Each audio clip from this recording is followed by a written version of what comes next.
Això és de pell fina, un espai per escoltar en profunditat i mirar el món amb més consciència. Imaginem la situació per un moment. Som a la universitat, als anys 70, i algú rep una invitació per anar a l'apartament d'una companya de classe. Sembla una trobada completament normal. Clar, es podria pensar que faran un cafè o que parlaran d'art. Però a l'obrir la porta, aquesta persona es troba la companya lligada a una taula, nua de cintura cap avall i brutalment coberta de sang. Buf, una imatge duríssima. Déu-n'hi-do. L'habitació està en un silenci absolut. L'impacte visual et paralitza, perquè no som davant de l'escena d'un crim real. Tot i que ho sembla de manera esgarrifasa. Exacte, ho sembla. Però en realitat és una obra d'art. I és la primera lliçó contundent sobre qui és l'artista Ana Mendieta. És una d'aquelles imatges que queden gravades per sempre. Vull dir, aquesta era precisament la seva intenció, oi? Trencar qualsevol expectativa de comoditat. Totalment. I avui ens endinsem de ple en els arxius i les anàlisis d'aquesta figura que és absolutament fascinant. Sí, i tenim materials molt potents. Molt. Per a la immersió d'avui estem revisant les notes d'una exposició exhaustiva que es va fer a la Galeria Rudolfinum de Praga, titulada Traces Stopi. També una tesi acadèmica molt detallada sobre l'evolució de la seva obra i diversos textos crítics que exploren l'anomenada estètica de la desaparició. Exacte, un material boníssim. I la nostra missió aquí és entendre com Ana Mendieta va utilitzar, la natura, la pólvora, el seu propi cos i la sang per intentar curar una ferida profundíssima, que és el trauma de l'exili. D'acord? Desgranem tot això? Sí, som-hi. Perquè parlem d'una dona que literalment els fonia amb la terra, que va tenir un final molt tràgic i polèmic, i el llegat de la qual avui ens colpeix amb una força brutal. El que resulta fascinant d'aquí és com la seva biografia no és només un taló de fons. O sigui, les seves experiències vitals dicten completament els seus mètodes artístics. No parlem de pintar quadres per penjar-los a una paret. Gens. És una recerca espiritual, és una lluita desesperada per trobar una identitat quan t'han arrencat de casa teva. Doncs abans d'arribar a com es fon amb la natura, crec que hem d'anar a l'arrel, o al moment en què aquesta arrel és arrencada violentament. Ens hem d'anar a l'Havana, a Cuba. L'any 1948. Exacte. Neix en una família benestant vinculada a círculos de poder. Però clar, el 59 amb la Revolució Cubana, tot el món d'aquesta nena es capgira. La família s'oposa al règim i busquen una solució que és dràstica, molt dràstica. Entre el 60 i el 62 s'organitza la famosa Operació Peter Pan. Ostres, això és molt fort. És un episodi històric d'una duresa incalculable. Els Estats Units van coordinar la sortida d'uns 14.000 nens cubans. Les famílies els enviaven sols a l'estranger perquè tenien por per la seva seguretat. Sols? Sense pares? Sense pares. Mendieta tenia només 12 anys quan la posen en un avió juntament amb la seva germana de 14. Imagina-t'ho. Buf, és que es pot imaginar l'angoixa, no? Passes de la calidesa de l'Havana, de la teva cultura i la teva llengua, a aterrar de cop als Estats Units. I no passa a Miami, No, al mig oest. Clar, les fonts descriuen com les acaben enviant a l'estat d'Iowa, un xoc cultural i climàtic absolut, perquè Iowa en aquella època era blanc, purità i molt homogeni. L'alienació per a ella va ser total. O sigui, no encaixava enlloc. Gens.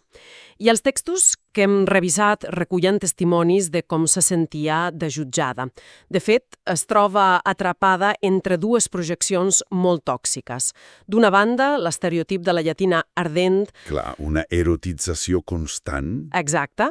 I de l'altra era vista com una intrusa, una amenaça. S'arriba a utilitzar la paraula diabòlica per descriure-la quan ella simplement expressava frustració. És a dir, no li permetien ser una persona normal, era una caricatura. A mi m'agrada explicar aquest sentiment amb una analogia, la de la síndrome del membre fantasma. Ah, sí, és molt bona aquesta. Clar, quan algú perd un braç, el cervell encara envia senyals i sent picor als dits que ja no hi són. Doncs la identitat cubana de Mendieta havia estat amputada, però ella la seguia sentint, i l'art es converteix en la seva manera de rascar aquesta picor. Aquesta metàfora captura perfectament la seva motivació. I aquest dolor la porta als anys 70 a la Universitat d'Iowa al programa Intermedia, dirigit per Hans Breder. Un programa revolucionari, pel que comenten les fonts. Sí, perquè instava a abandonar l'escultura clàssica i experimentar. És allà on Mendieta descobreix el body art, l'art del cos i l'accionisme vienès. Un moment, aturem-nos aquí. Accionisme vienès. Sona molt teòric. Per a qui no conegui aquest moviment, què feien exactament? A veure, era un grup d'artistes austríacs de postguerra que volien destruir l'art burgès. Feien accions en viu molt violentes. Violentes tipus... Tipus utilitzar cossos d'animals oberts en canals, sang autèntica, mutilacions rituals, no és explícita... Ostres! Sí, volien provocar la societat. I Mendieta absorbeix això. Entén que la sang i el cos són crits d'alarma, però ella ho adapta per parlar del seu propi cos femení i exiliat. I ho adapta d'una manera contundent, com l'obra Rape Scene, que dèiem a l'inici. Ara entenem el context, no? Es va inspirar en una violació real i brutal que hi va haver al mateix campus. Exacte, volia que la gent s'enfrontés a aquella violència que amagaven sota la catifa. Però hi ha una altra obra que destaquen molt les fonts.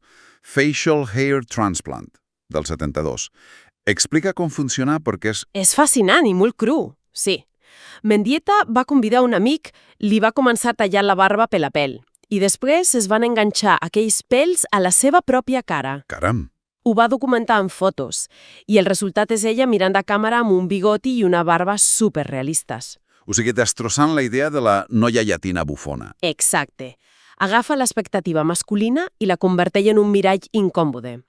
Ara bé, hi ha una diferència clau amb aquells accionistes europeus. Quina? Ells es tallaven de debò, buscaven l'autolesió. Mendieta no. Ella utilitzava la il·lusió, utilitzava sang d'animals de la carnisseria, però mai es feria a si mateixa. I ben aviat la seva obra fa un gir cap a una cosa molt més ritual i màgica. Espera, faig un pas enrere.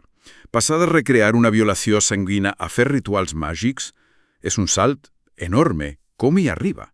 Clara, és que si pensem en l'arrel arrencada, té tota la lògica.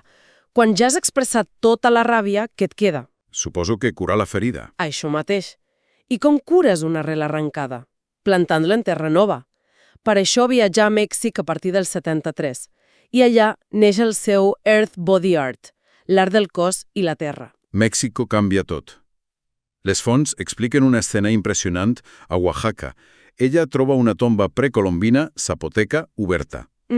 S'hi posa dins, es despulla, s'estira allà dins i demana que la cobreixin amb desenes de flors blanques. Es diu Flowers on the Body.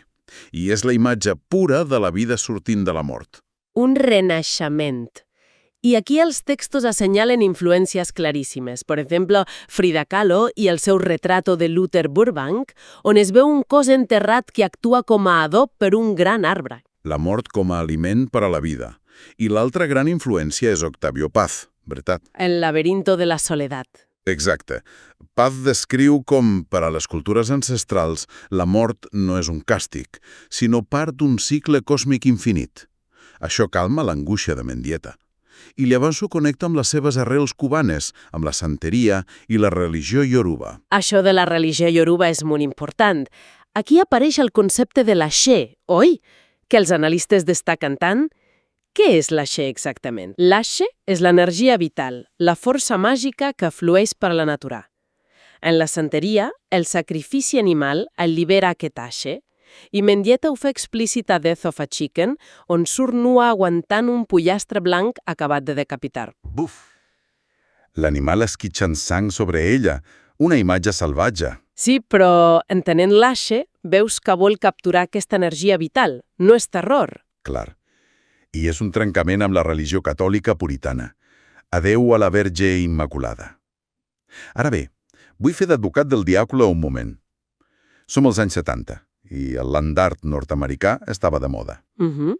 Pensem en Robert Smithson fent dics de pedres gegants. No s'estava simplement sumant a aquesta tendència per encaixar al món de l'art? Si connectem això amb una visió més àmplia, el que veiem és precisament un rebuig total a aquell corrent. Mendieta odiava aquest enfocament. El land art d'aquells homes implicava portar excavadores i moure tones de terra. Clar, una colonització del paisatge, una actitud de mascle conqueridor. Totalment. Una imposició de l'ego. Mendieta feia servir les mans i el cos a escala humana, íntima. Buscava retornar al claustre matricial, a l'úter matern. Era una necessitat afectiva, no de domini. I un cop descobreix com fusionar-se amb la terra, porta l'art a un nivell brutal. Aquí és on es posa realment interessant, perquè arriba un punt on decideix que ella mateixa desapareixerà físicament de l'obra. Exacte. Comencen les siluetes. Entre el 73 i el 80. Les teories en diuen l'estètica de la desaparició. Deixa d'estar al centre i deixa el seu rastre. Excavava el seu contorn a la sorra perquè el mar l'esborrés, o feia un molle de fang i l'omplia de fulles. És fascinant com pots fer art sobre la teva identitat eliminant-te del quadre. A mi em torna a recordar l'escena d'un crim, la silueta de gis de la policia. És una bona comparació. Clar, aquell contorn buit et fa un calfred, perquè crida que allà hi falta una vida. L'absència és un volumen. Aquest és el poder del rastre. A l'exposició de Praga se cita molt la filòsofa Júlia Kristeva i el concepte de l'abjecció. Val. A veure, aturem-nos. L'abjecció. Com ho expliquem de manera planera? Sona molt dens. D'acord. L'abjecció és aquella reacció de rebuig i fascinació davant d'allò que ens recorda que som matèria orgànica que morirà, com veure un cadàver o fluids. Ens fa por, doncs Mendieta agafa aquesta por i li dona la volta. Els seus rastres de cendra o fang són abjectes, sí, però estan sacralitzats, representen la regeneració. Hi ha una obra d'aquesta etapa que ho exemplifica perfectament. Alma silueta de foc, del 75. Impressionant. Les notes de la curadora Stephanie Rosenthal la describen al detall. Ella excava la seva silueta a terra, l'omple de pólvora, s'aparta i cala foc.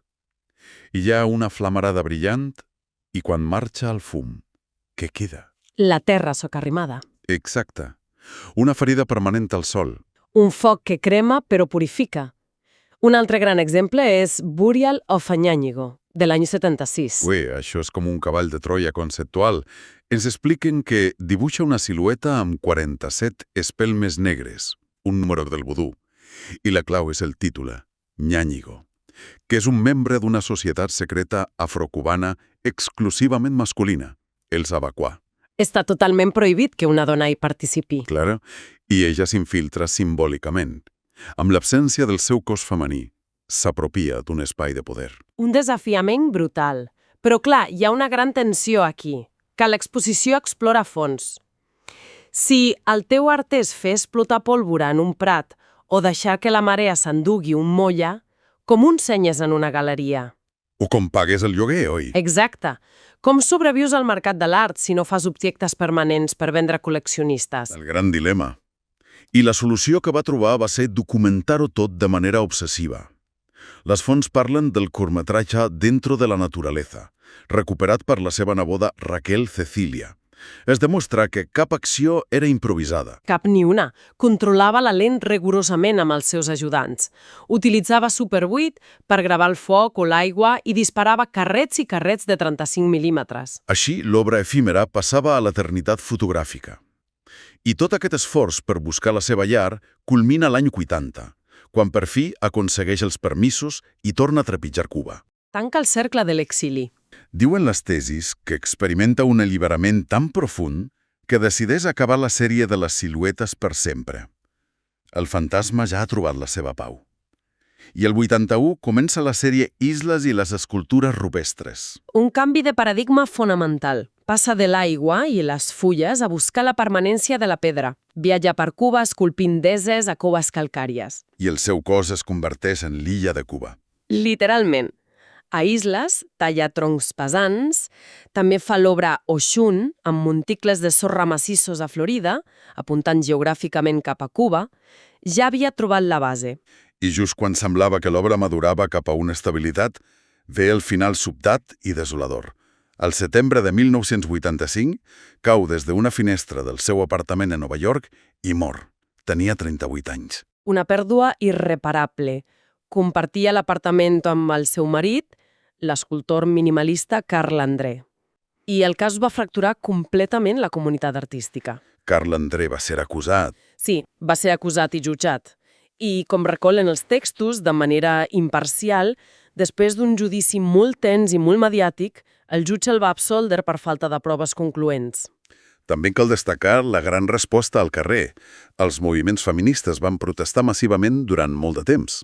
Però llegint l'anàlisi crítica del judici, hi ha una cosa que impacta molt, i és l'estratègia de la defensa de Carl André. Sí, va ser una maniobra de descontextualització brutal de l'obra de Mendieta. Explica-lo, perquè l'advocat va portar al tribunal fotografies de les siluetes, les escenes en terra cremada, sang, formes buides, i les va presentar com a evidència d'un estat mental pertorbat. Argumentaven que l'art demostrava una tendència clínica cap al suïcidi. Aleshores, què significa tot això? És a dir, la ironia i la crueltat són enormes. Portem estona detallant com la seva obra era radicalment vitalista, com ho feia servir tot allò com a cicle còsmic per assegurar el renaixement. Era un procés de curació, no pas una oda a la mort. Totalment. I al final, el sistema judicial retorça aquesta connexió espiritual per convertir-la en una arma legal, en contra seva, reduint-lo tot a un simple diagnòstic psiquiàtric. I això planteja una qüestió important, que és el gran consens dels historiadors de l'art que llegim avui. El llegat d'Anna Mendieta no pot quedar definit ni pel morbo de la seva mort ni per aquest judici. Rotundament no. El seu pes històric recau a l'haver sigut una pionera. Va agafar la identitat d'una dona llatinoamericana exiliada i va exigir un espai monumental per a ella. Exacte. Va transformar el cos femení, que durant segles només es mirava des de lluny a la pintura, en un element actiu, sagrat i inseparable de la natura. Va forjar una presència inesborrable. Inesborrable justament per haver dominat l'art de desaparèixer. Les lliçons aquí són enormes. Hem vist com el dolor de l'aïllament i de la cultura amputada pot transmutar-se en una connexió universal amb els orígens.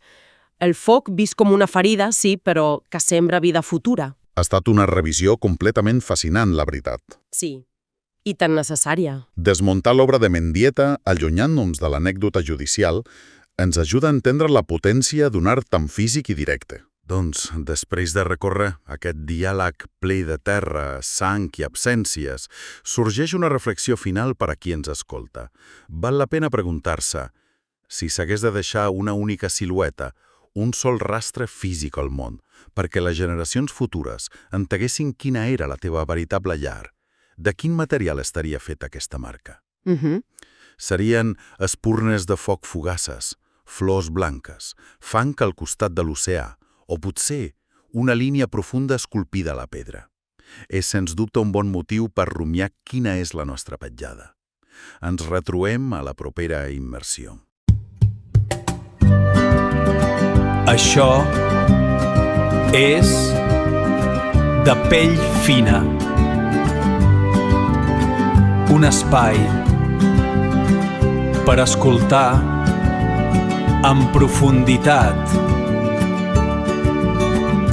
i mirar el món amb més consciència.